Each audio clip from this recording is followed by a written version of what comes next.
할렐루야. 네, 오늘 아카데미에 나오신 우리 학생들을 주님의 이름으로 사랑하고 축복합니다. 성령님께서 함께 해주셔서 깨닫게 되는 은혜, 또 우리 신비의 말씀이 새겨지는 은혜가 있는 시간 되시기를 주님의 이름으로 축복합니다.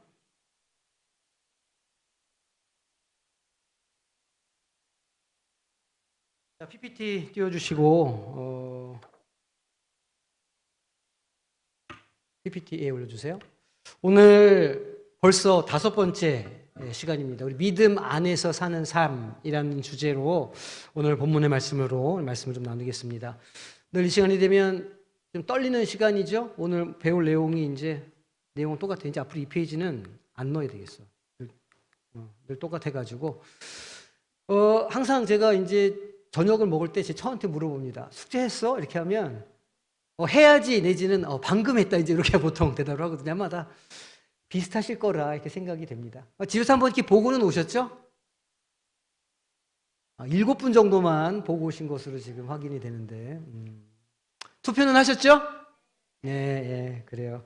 뭐 어쨌든지 간에 투표를 했기 때문에 이제 기도함으로 우리의 그 일꾼들을 위해서 우리가 중보해야 되는 사명이 있는 줄로 믿습니다. 자, 지난주 말씀 한번 우리 암송해 볼까요? 계시를 따라. 자, 시작.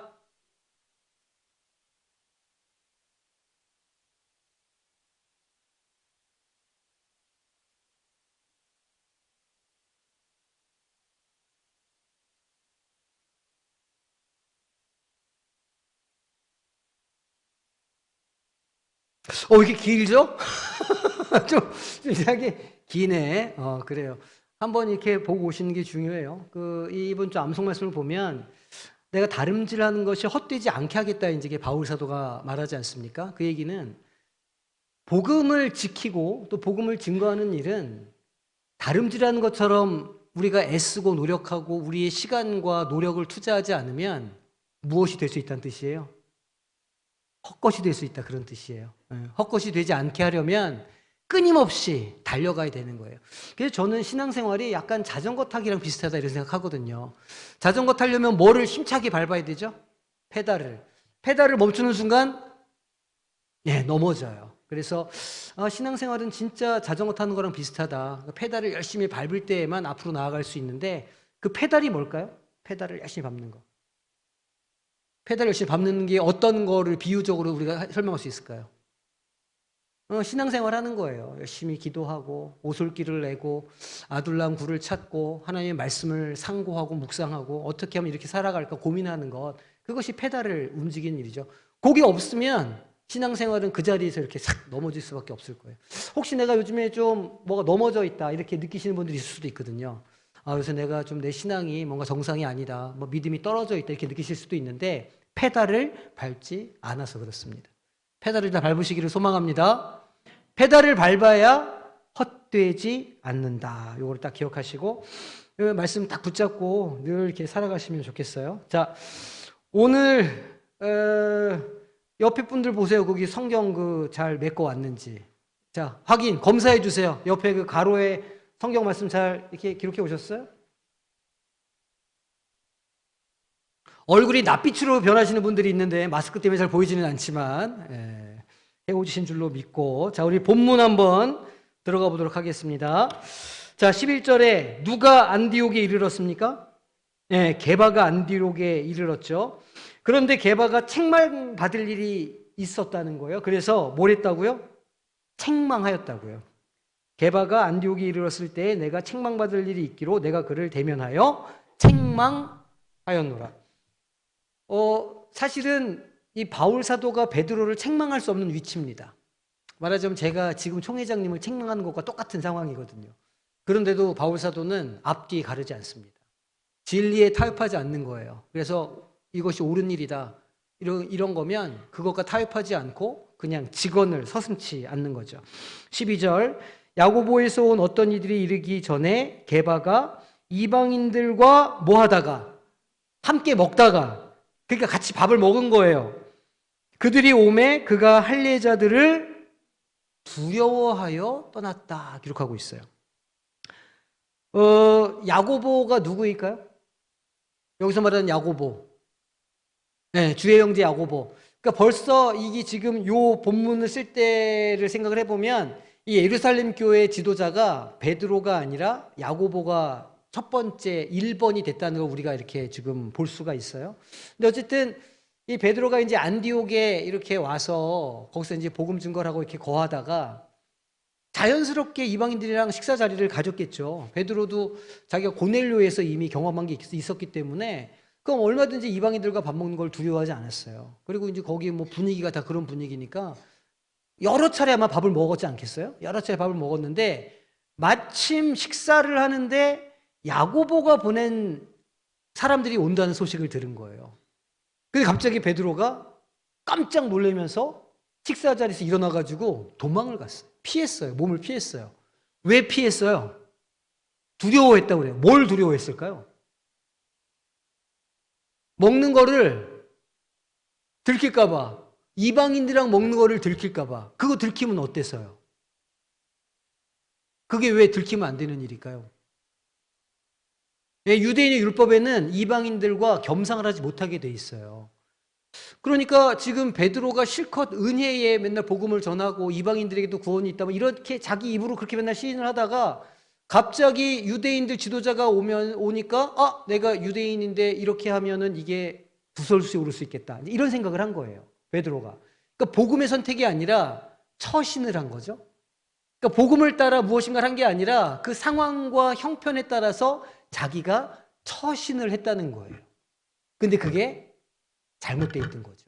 그러니까 바울 사도가 그걸 지적하는 거예요. 제대로 바울 사도한테 걸렸죠. 13절에. 근데 문제는 베드로뿐만이 아니에요. 남은 유대인들도 그와 같이 뭐 했다고 그래요? 외식했다. 외식했다는 게 어떤 거죠? 외식했다는 게 흉내냈다는 거예요. 겉으로는 아닌데 겉으로 하는 척했다는 거예요. 자기를 속였다는 거예요. 외식했다는 게. 외식함으로 그 지도자 중에 하나인 이방인의 지도자 중인 하나인 누구? 바나바도 그들의 외식에 유혹되었다.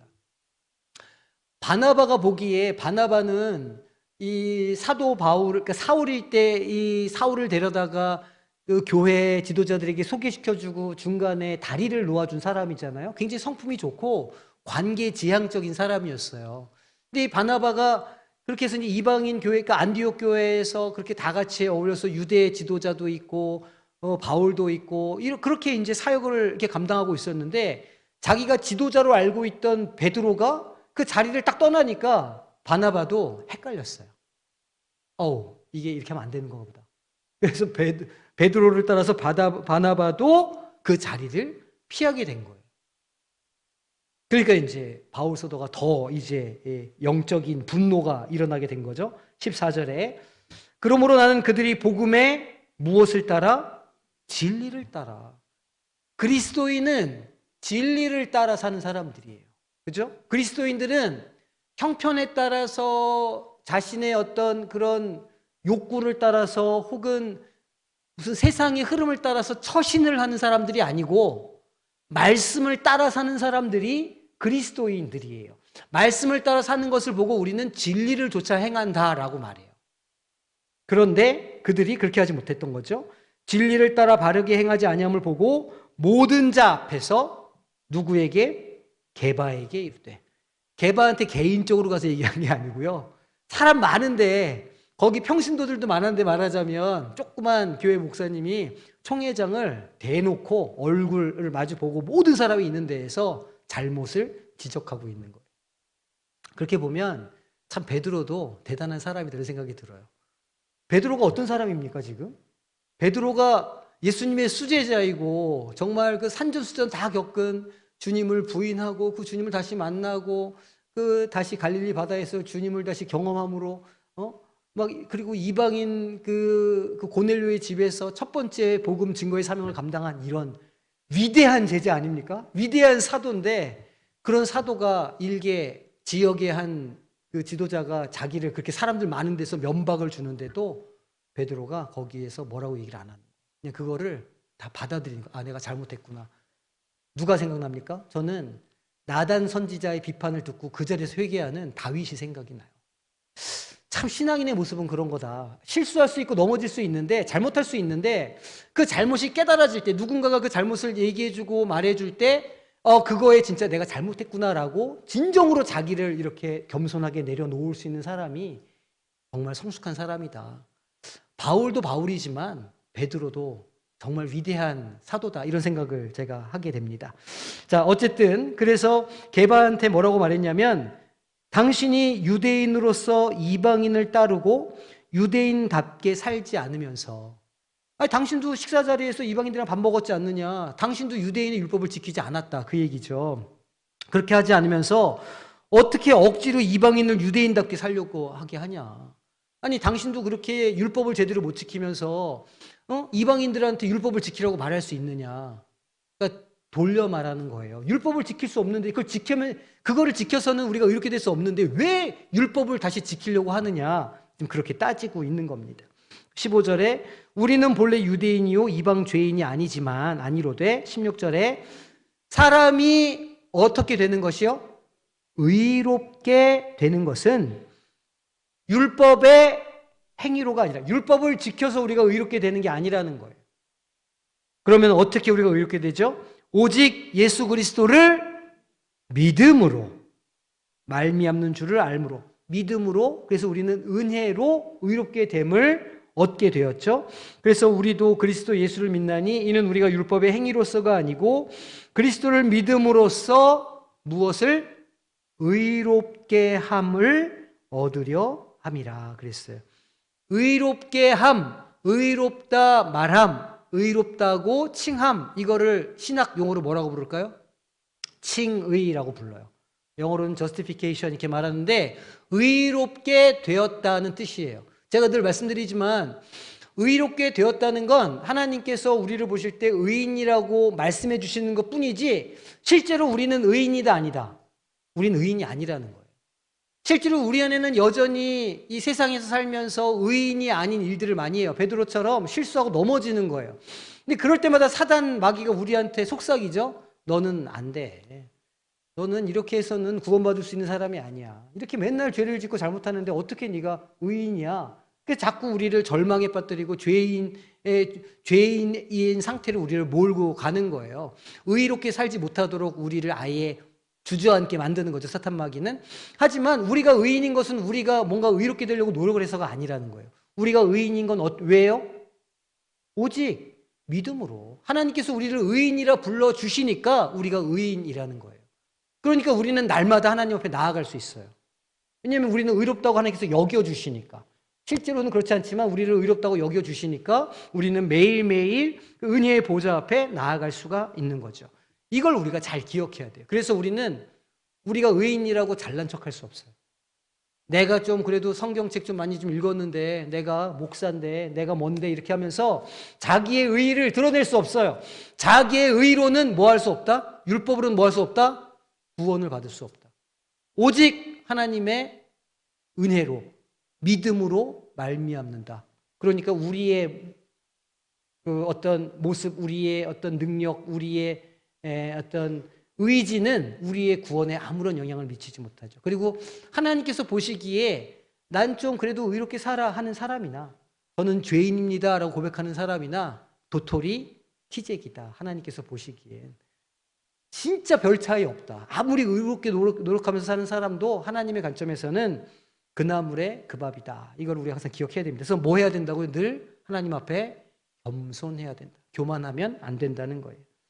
자, 17절에 만일 우리가 그리스도 안에서 의롭게 되려 하다가 죄인으로 드러나면 그리스도께 죄를 짓게 하는 자냐? 결코 그럴 수 없느니라. 만일 내가 헐었던 것을 다시 세우면 내가 나를 범법한 자로 만드는 것이라. 내가 율법으로 말미암아 율법에 대하여 뭐 했을까요?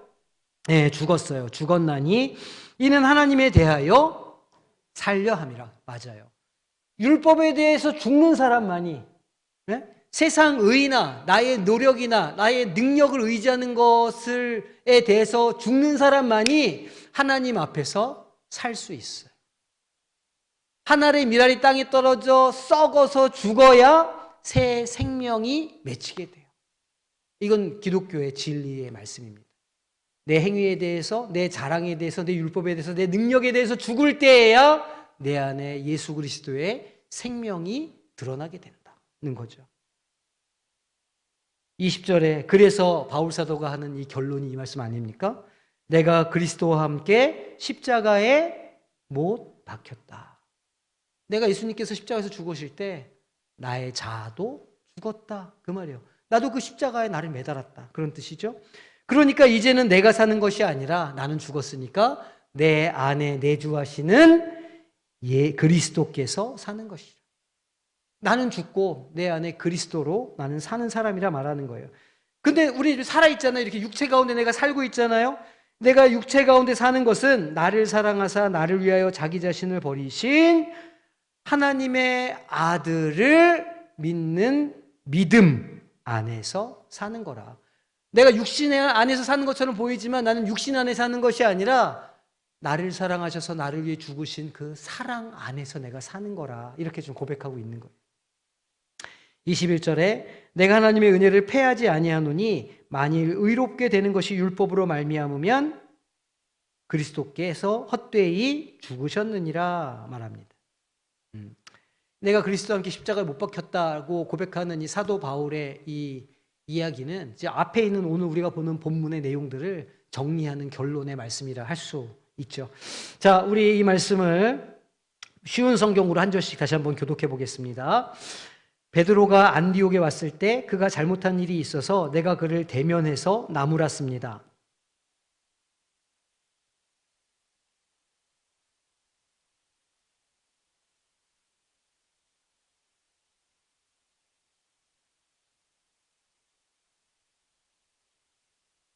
이처럼 베드로는 거짓된 행동을 했고 다른 유대인 성도들도 거짓된 행동을 했습니다. 심지어 바나바조차 그들의 거짓된 행동에 유혹을 받았습니다.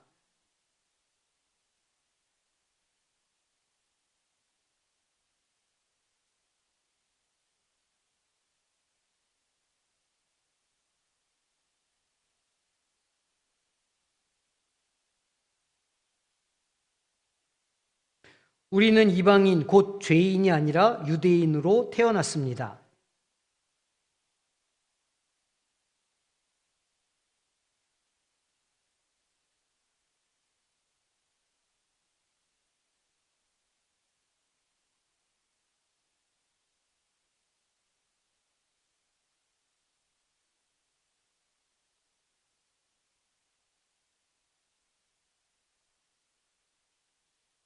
그래요. 그 율법으로는 어느 누구도 의롭다함을 받을 수 없다. 이 되게 중요한 진리의 말씀이죠.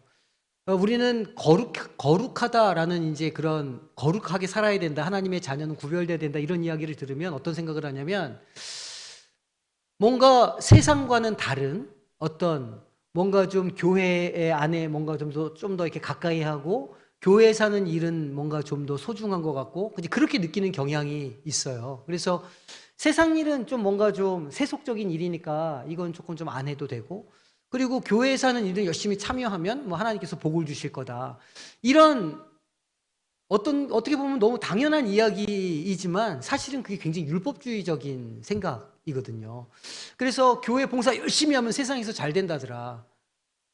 그죠? 뭐 교회에서 열심히 교사 봉사를 했더니 뭐 자녀들이 취직을 뭐 잘하게 됐다더라. 대학을 잘 갔다더라. 뭐 고3인데도 뭐를 빠지지 않고 열심히 나왔더니 대학을 잘 갔다더라. 사실은 다 율법주의적인 사고예요. 그러니까 뭔가 우리는 교회는 거룩하고 세상은 속되다. 이런 이분법 사고를 우리가 하는 거예요. 근데 하나님의 말씀은 그렇지 않아요. 우리가 있는 곳이 어느 곳이든 우리는 우리의 삶을 충실하게 잘 살아야 돼요. 우리에게 맡겨진 역할을 그것이 세상 일이든 교회 일이든 최선을 다해서 잘 해나가는 것이 그게 복음적인 삶이에요. 교회 일을 열심히 한다고 해서 세상 일을 등한시하고 또 동시에 세상 일을 너무 열심히 해가지고 교회 안에 하나님의 예배하는 일을 등한시하고 두 가지 다 잘못된 삶의 모습이죠. 어느 하나를 다 놓을 수 없어요. 그래서 바르트 같은 위대한 신학자도 한 손에는 성경, 한 손에는 신문 이렇게 이야기하거든요. 결코 세상의 일들을 가벼이 여기지 말라. 왜냐하면 생각해 보면 우리의 복음이 증거돼야 되고 증거돼야 되는 장소는 어디냐면 세상이기 때문에. 도리어 우리는 세상에서도 잘 살아야 돼요. 세상에서 더 정직해야 되고 세상에서 더 우리는 우리의 삶을 의미 있는 삶으로 만들어 가야 하는 거죠. 그러니까 우리의 가정생활, 우리의 직장생활, 우리의 일상을 우리가 거기 역시도 하나님께서 보시는 곳이라는 생각을 가지고 살아가야 한다는 거예요. 그냥 무슨 뭐 주일 성수를 잘하고 예배 잘 드리고 교회하는 행사에 열심히 나오는 것, 하나님께서 원하시는 건 그게 아니죠. 오히려 그것만은 잘하는 건 외식하는 것일 수도 있다는 거예요. 이제 그런 우리의 말씀을 잘 기억해야 됩니다. 자, 17절 제가 읽을게요. 우리 유대인은 의롭다함을 얻으려고 그리스도께 나왔습니다. 그리하여 우리가 죄인이라는 것이 밝히 드러났습니다. 그렇다고 해서 그리스도께서 우리를 죄인으로 만드는 것입니까? 그럴 수 없습니다. 18절. 네.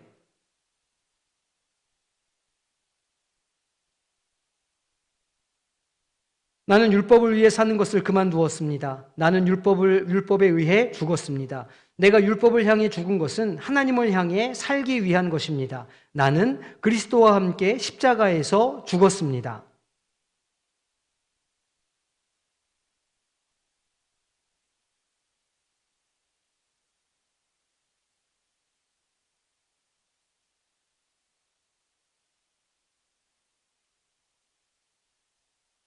(21절) 같이 읽겠습니다. 나는 하나님의 은혜를 헛되게 하지 않습니다. 율법으로 의롭다함을 얻을 수 있다면 그리스도께서도 죽지 않으셨을 것입니다. 아멘.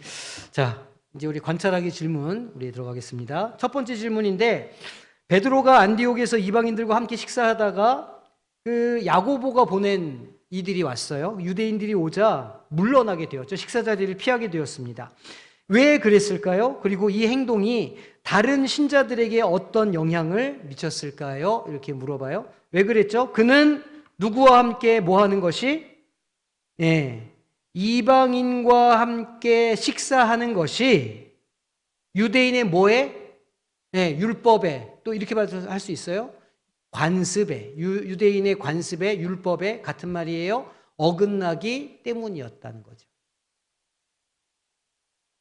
이방인과 식사를 하면 안 됐어요. 근데 이제 여기서 말하는 이 이방인은 정확하게 어떤 의미냐면 할례를 받지 않은 자가 조금 더 구체적인 표현이에요. 왜냐하면 거기 있는 이방인들도 지금 다 예수를 믿는 그리스도인들이었잖아요. 근데 비록 그랬지만 그들이 할례를 받지 않았기 때문에 할례를 받지 않은 사람들과 식사할 수가 없어서, 그런 관습이 있어서 그 자리를 피한 거죠. 그래서 그래가지고 어떤 유대인들로부터 비난을 받았냐? 야고보로부터 온 유대인들을 우리가 뭐라고 보통 부르냐면 할례파 유대인이라고 불러요. 할례파 유대인. 할례파 유대인들은 그래도 할례는 받아야지 이렇게 말하는 사람들이에요. 그래도 내가 할례는 받아야 하나님의 자녀가 될 수 있어 라고 주장하는 사람들이 할례파 유대인들이었어요. 아무래도 그 예루살렘을 중심으로 한 태어날 때부터 유대인으로 태어나고 유대인으로 살아간 그리스도인 공동체는 아무래도 그런 보수적인 성향이 강할 수밖에 없었을 거예요. 그러니까 이제 예루살렘 교회는 헬라파적인 사고가 좀 강했던 거죠. 그런 유대인들로부터 비난을 받을 것을 두려워했어요. 왜냐하면 베드로도 출신이 할례파 유대인 출신이에요. 베드로도. 하지만 그는 하나님의 특별한 은혜를 받아서 고넬료의 집에 복음을 증거하는 첫 사람이 되었죠. 그래서 하나님의 은혜를 받아서 생각이 깨어지고, 그래서 자기는 이방인들에 대해서는 열려 있었지만, 나는 열려 있지만 혹시 다른 사람들이 나를 보면 어떡해? 이제 이런 것 때문에 자리를 피했는데 여러 가지 고민했을 것 같아요. 더 문제는 그 베드로를 보던 다른 그 사람들이, 예를 들면 바나바 같은 사람들이 거기에 영향을 받았다는 거예요. 그러니까 예를 들어서 내가 한 집안의 가장이다, 아니면 교회에 좀 이렇게 리더십이 있는 사람이다, 이렇게 하면 좀 더 조심해야 되겠죠. 왜냐하면 내 자녀들이, 내 교회 성도들이 나 때문에 영향을 받을 수 있으니까. 그렇죠. 제가 담임 목사인데 담임 목사가 나는 자유롭다고 제가 막 아무렇게나 막 하고 다니면 얼마나 그 시험들이 드시겠어요. 그러니까 제가 아무렇게나 막 하고 다니면 어떻게 하셔야 됩니까? 바울처럼 하셔야 돼요. 아니 목사님, 목사님이 그렇게 하시면 됩니까? 이렇게 하셔야 되는 거예요. 그래야 교회가 건강해질 수 있는 거죠. 그렇게 하시길 바랍니다. 장로님만 아멘 하셨어요. 장로님은 옛날서부터 저한테 그렇게 협박을 많이 하셨어요. 제가 이해하지.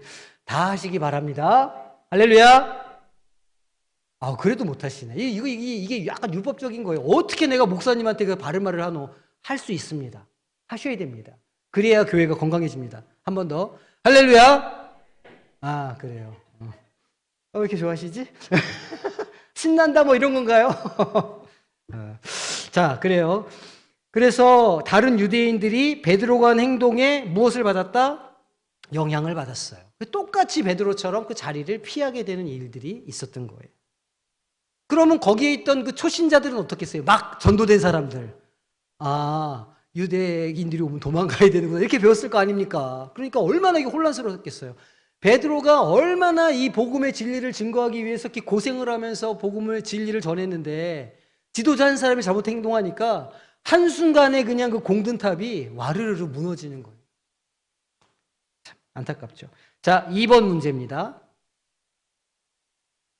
바울이 베드로를 공개적으로 책망한 이유는 무엇이었고 그가 책망한 것은 무엇이었을까요? 베드로의 행동이 무엇에 어긋났어요? 복음의 진리에 어긋났어요. 진리의 말씀에 어긋났다는 거예요. 그럼 지금 베드로가 말하는 진리는 무엇일까요? 우리가 의롭게 되는 건 율법에 의한 게 아니다. 할례를 받아서 우리가 의롭게 되는 게 아니다. 우리가 의롭게 되는 건 오직 믿음으로 말미암는 거다. 이게 진리잖아요. 이게 진짜 진리거든요. 근데 우리도 이제 이따가 우리 이제 해석하기 질문에서 볼 거지만 가만 생각해 보면 우리 신앙생활에도요 굉장히 율법적인 요소들이 되게 많습니다. 이따가 한번 이제 고민해 보고 그렇게 해서 이로 인해서 이방인 신자들에게 우리말로 하면 예를 들면 이제 이런 초신자들에게 믿음이 조금 좀 어린 사람들에게 이런 사람들에게 혼란을 주었다는 거예요. 구원을 받으려면 이거 이렇게 한 6가지 정도는 해야 되는구나. 이제 이렇게 이해하는 거예요. 믿기만 하면 되는데 믿기만 하면 되지만 주일 성수도 해야 되고 주일 성수란 말이 거룩하게 지킨다는 뜻이잖아요.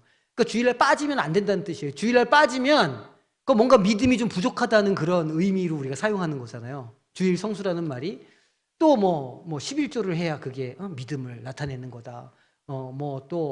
공예배를 잘 참석해야 된다. 우리가 늘상 입으로 말하는 그런 것들이 있어요. 이래 신앙이 좋은 모습이야. 근데 그거를 강조하고 그걸 해야만 마치 신앙이 좋은 사람처럼 그렇게 여기고 그렇게 인정받는 것, 심지어는 자기 자신을 그렇게 생각하는 것도 다 율법적이라는 거예요. 그렇게 하면 헷갈려요. 혼란이 와요. 나중에 내가 이렇게 열심히 했는데 하나님이 나한테 왜 이러십니까? 이렇게 할 수 있죠. 내가 무엇인가를 저하나님께 드렸는데 왜 나에게는 안 주십니까? 이렇게 거래를 할 수 있잖아요. 내가 이렇게 오랫동안 40일 동안 새벽 예배하면서 기도를 했는데 내가 뭘 이렇게 열심히 헌금을 믿지 않고 했는데 왜 나에게 이런 복을 안 주십니까? 이건 하나님과 거래하는 거잖아요. 믿음은 은혜예요. 믿음은 은혜라. 신앙생활은 믿음으로 하는 것이다.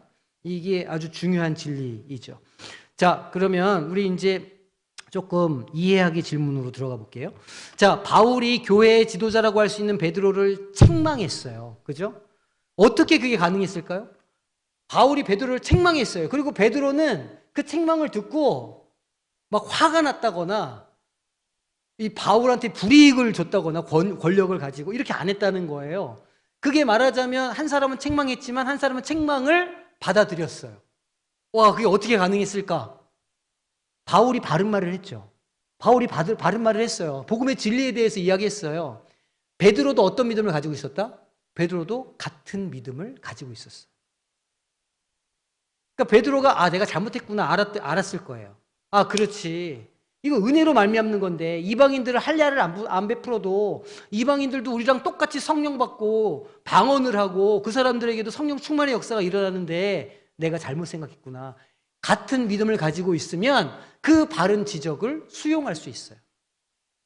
그런데 믿음이 다르면 어떻게 될까요? 싸우는 거예요. 그죠? 믿음이 다르면 피 터지게 싸우겠죠. 믿음의 결이 다를 수 있거든요. 그럼 이제 다툼이 생겨요. 그리고 바울이 이 진리를 타협하지 않았기 때문이에요. 그러니까 베드로가 느끼기에 바울이 맞는 얘기를 했고 바울은 그거를 지키기 위해서 평생을 애쓰고 노력해 왔다는 것을 알고 있잖아요. 베드로가. 자신의 잘못을 인정할 수 있었던 것이죠. 그러니까 그 내용이 무엇이었어요? 하나님 앞에서 인간은 행위나 공로가 아닌 누구의 믿음으로, 자녀의 구원은 부모님의 믿음으로 이루어질까요? 우리 부모님의 믿음은 그 자녀가 열심히 기도하면 이루어질까요? 아니에요. 인간의 행위나 공로가 아닌 그 자신의 믿음으로 평가받는다는 거예요.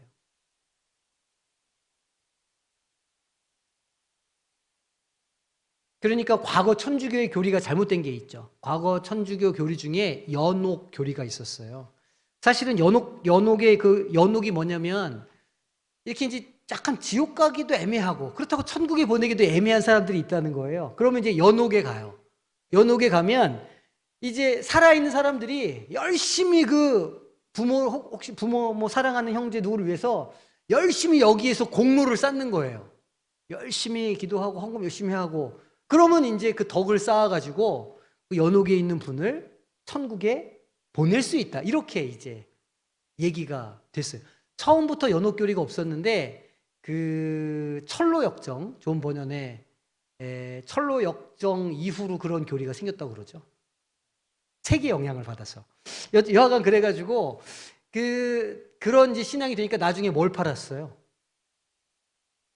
면죄부를 팔았잖아요. 면죄부를 팔아서 이거를 사면 바로 갑니다. 이렇게 할 정도였으니까 굉장히 잘못된 신앙이죠. 구원은 자기의 믿음으로 받는 거예요. 부모님의 신앙도 아니고 누군가의 신앙도 아니고. 그래서 우리가 유아 세례를 베풀면 나중에 반드시 뭘 해야 돼요? 입교를 하는 거예요. 뭘 확인하는 거예요? 그 신앙이 너의 것이냐 물어보는 거예요. 맞습니다. 그럼 입교를 주고 아니면 안 줘요. 신앙 고백이 있어야 주니까 세례를. 그러니까 이게 중요하죠. 자, 두 번째 우리가 이해해 볼 거.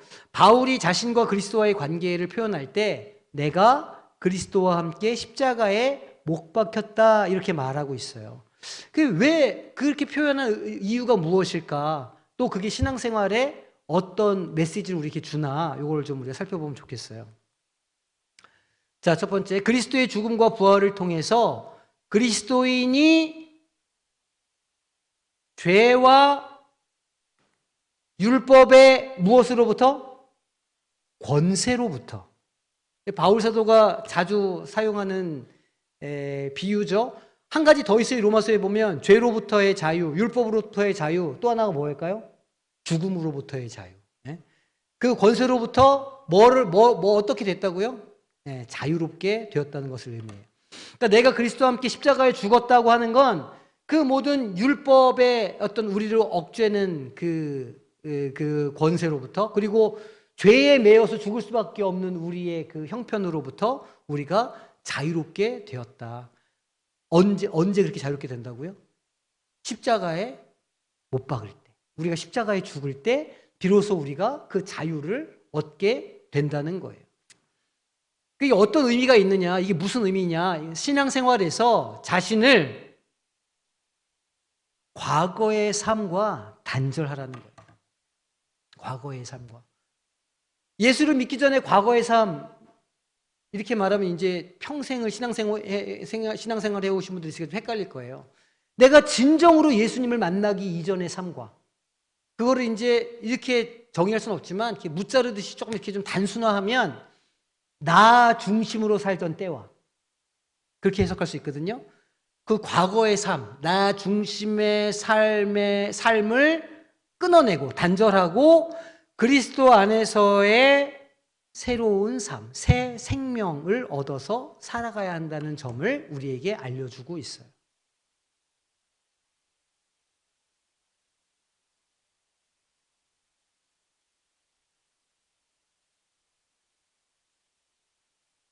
그러니까 나를 십자가에 못 박는다는 것은 추상적인 이야기가 아니에요.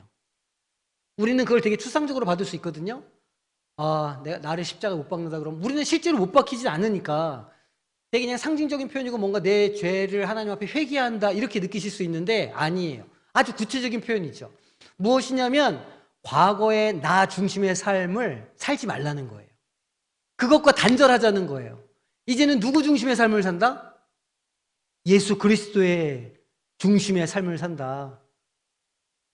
그러면 굉장히 많은 차이가 있겠죠? 나 중심의 삶을 살던 때와 예수 그리스도 중심으로 사는 삶에는 근본적인 변화가 생겨요. 그리고 그 변화가 없으면 고민을 좀 해보셔야 돼요. 나는 거듭난 사람인가? 나는 그리스도 중심의 삶을 살고 있는 사람인가? 이걸 고민해 봐야 돼요. 율법을 지키라는 말이 아니에요. 이건 율법보다 훨씬 더 깊이 있는 이야기죠. 나는 나 중심으로 살고 있나? 내 욕심, 내 욕망, 내가 원하는 어떤 것을 좇아며 살고 있나? 아니면 예수님께서 우리에게 주신 말씀을 따라 사명을 따라서 살고 있나? 이건 천지 차이입니다. 완전히 다른 삶을 살 수 있다는 것이죠. 자, 그러면 적용을 한번 해볼게요. 첫 번째 적용 질문인데, 제가 이제 지난주에 이제 이 적용하기 질문을 이렇게 주고 그룹 나눔을 해서 집에 가니까 제 아내가 질문이 너무 어렵다는 거예요. 되게 어려웠죠. 네, 이게 무슨 얘기인지 잘 모르시겠죠. 그래서 오늘 질문을 조금 구체적으로 제가 좀 만들어 봤어요. 네, 자, 일단 교재에 나온 질문은 이래요. 바울이 강조한 진리가 뭐예요? 우리가 계속 아까 얘기했던 거. 바울이 강조한 진리가 뭐예요? 네. 행위로가 아니라는 거예요. 믿음으로만 의롭게 될 수 있다는 거예요. 이게 지금 바울이 강조한 진리예요. 이 진리가 개인적인 신앙 성장과 구원의 확신에 의해서 내가 신앙이 자라려고 하고 나는 구원받은 사람이야 라고 하는 확신이 있으려면 그 말씀을 내가 어떻게 이해해야 될까? 어떻게 받아야 될까? 물어보는 거예요. 특히나 신앙생활에 있어서 그 율법과 은혜의 관계를 우리가 어떻게 이해해야 될까? 그걸 좀 고민해 보자는 건데 여전히 어렵죠. 그래서 제가 모범 답안을 만들었어요. 자, 이렇게 적으세요. 나의 신앙에 있는 율법주의적인 모습은 무엇입니다. 한번 써보세요. 아, 나에게 있는 율법주의적인 행위적인 신앙은 무엇일까? 좀 고민해 보세요. 아, 내가 예수님 믿는 사람이니까 이런 건 좀 해줘야지. 이런 거 다 있을 거거든요. 나에게 있는 율법적인 신앙은 무엇인지 한번 적어보세요. 없을 수도 있어요. 참 자유하신 분들.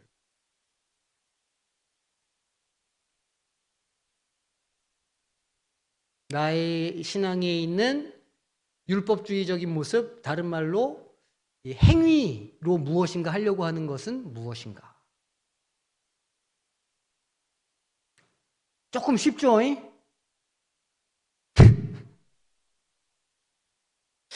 주여. 아동부 교재로 다시 만들어야 될 것 같아. 주여. 자, 이게 잘 안 돌아가시는 분들은 두들기세요. 이렇게 자꾸 이렇게 두들겨야 돼. 이렇게. 제 잘못만은 아닌 것 같아요. 야, 이렇게 열심히 마사지를 해주세요. 투시 마사지를. 예. 좀 다르게 질문해 볼게요. 내가 다른 사람을 평가하는 그런 율법주의적인 기준은 뭘까? 야, 저 사람 교회 다니는 사람이 왜 저래? 라는 기준이 우리한테 있거든요. 조금 더 쉽죠? 내가 누군가를 볼 때 저 사람이 예수 믿는 사람이 아니야를 어떻게 판단해요? 그 마음속에 말은 안 하지만 마음속으로는 우리가 비난할 수 있죠. 아휴, 저거 예수 믿는다는 게 어떻게 저렇게 하고 있냐. 이런 거 있을 수 있잖아요. 그거 한번 적어보세요. 그 누구를 떠올리면 쉽게 써질 수 있어요. 내 마음속에 있는 그 원수를 떠올리면 잘 써져. 야, 저 예수 믿는다는 이게 쭉 써보세요. 이렇게 쭉. 내가 다른 사람을 평가하는 율법주의적인 기준은 땡땡땡땡입니다.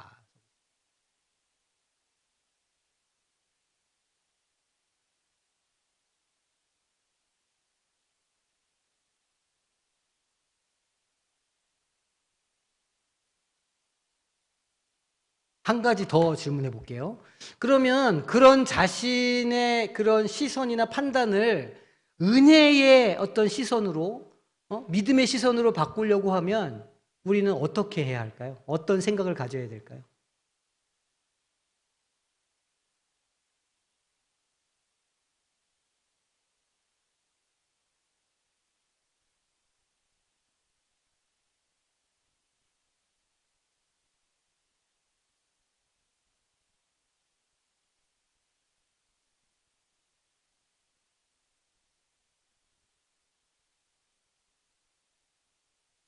먼 산 보시는 분들이 있으신데 괜찮습니다. 먼 산을 보셔도 이렇게 한 번씩 고민해 본다는 게 중요한 겁니다. 자, 두 번째 적용하기 질문이에요. 바울이 말한 내가 율법으로 말미암아 율법에 대하여서 죽었다라고 이제 이렇게 고백하는데 이거를 내 삶에 적용하면 어떤 게 될까? 이걸 한번 고민해 보면 좋겠어요. 무엇이 내가 율법에 대하여 죽은 삶의 모습일까? 이것도 제가 모범 답안을 딱 만들어 놨습니다. 내 신앙에 있어서 여전히 그런 그 죄와 죽음의 권세에 매인 모습이 있을 거예요. 여전히 내가 무엇에 이렇게 매여 있어서 자유하지 못하고 내가 늘 이렇게 시족하고 넘어지는 게 있을 수 있거든요. 그런 모습은 무엇일까? 한번 적어보시고 두 번째는 그러면 내가 과거의 모습과 단절이 되는 것은 무엇인가? 이게 핵심이에요. 그럼 내가 이제 단절하고 십자가에 못 박아야 될 나의 모습이 무엇인지를 한번 적어보세요. 이게 결론이에요. 오늘의.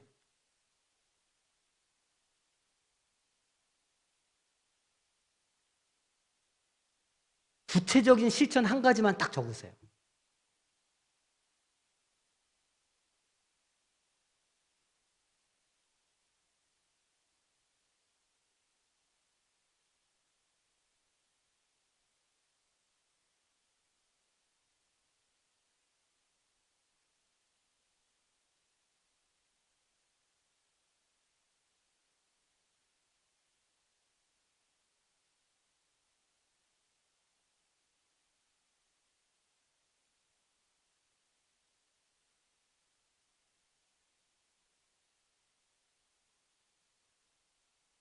그리고 오늘 그 마지막에 쓴 그 결단대로 살아가시면 돼요. 그 결단대로 내가 요 결단 한번 지켜봐야 되겠다. 그 결단대로 살아가시면 됩니다. 자, 우리 이제 그룹 토의할게요. 3, 3, 5, 5. 자, 모여주세요. 자, 시간이 많지 않습니다. 빨리 이동. 자, 딱 모여주세요.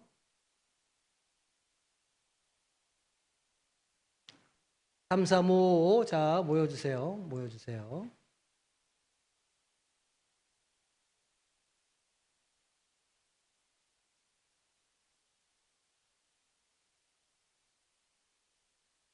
네. 요것도 제가 질문을 좀 쉽게 바꿔봤어요. 자, 이렇게 요거 말고 요 질문을 해보죠.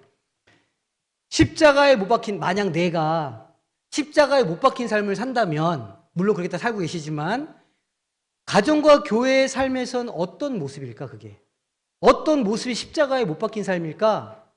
한번 얘기해 보세요. 아니면 그런 사람이라면 어떤 모습을 보여야 할까? 관계 속에서. 요걸 가지고 얘기를 한번 해보세요. 조금 더 쉽죠?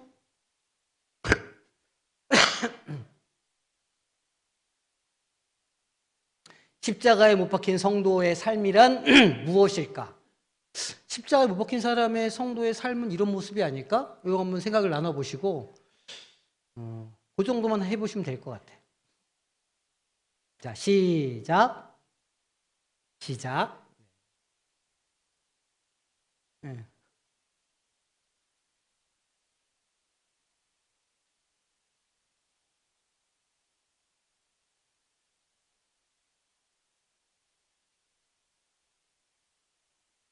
자, 마지막 질문과 연관이 있으니까 자기가 생각하는 그 십자가에 못 박힌 삶이 어떤 건지를 한번 얘기해 보시고 그렇게 돌아오면서 얘기해 보세요. 그 정도 하면 될 것 같아요.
자, 시간이 됐습니다. 자, 뭐 자리 안 앉으셔도 그냥 앞만 보세요. 굳이 다 자리 옮기지 마시고. 예. 제가 이제 제일 사랑하는 구절 중에 하나이기도 하고, 갈라디아서 2장 20절은 우리 신앙의 그야말로 제일 밑바닥에 있어야 할 아주 기본적인 진리의 말씀이라고 제가 이제 개인적으로 생각해요. 오늘 암송 구절이기도 한데, 내가 죽는다는 건 어떤 것일까? 그냥 내 의견을 말하지 않는 건가? 아니면 그냥 내가 하고 싶은 걸 절제하는 게 내가 죽는 건가? 사실 그런 고민을 좀 해보실 필요가 있어요.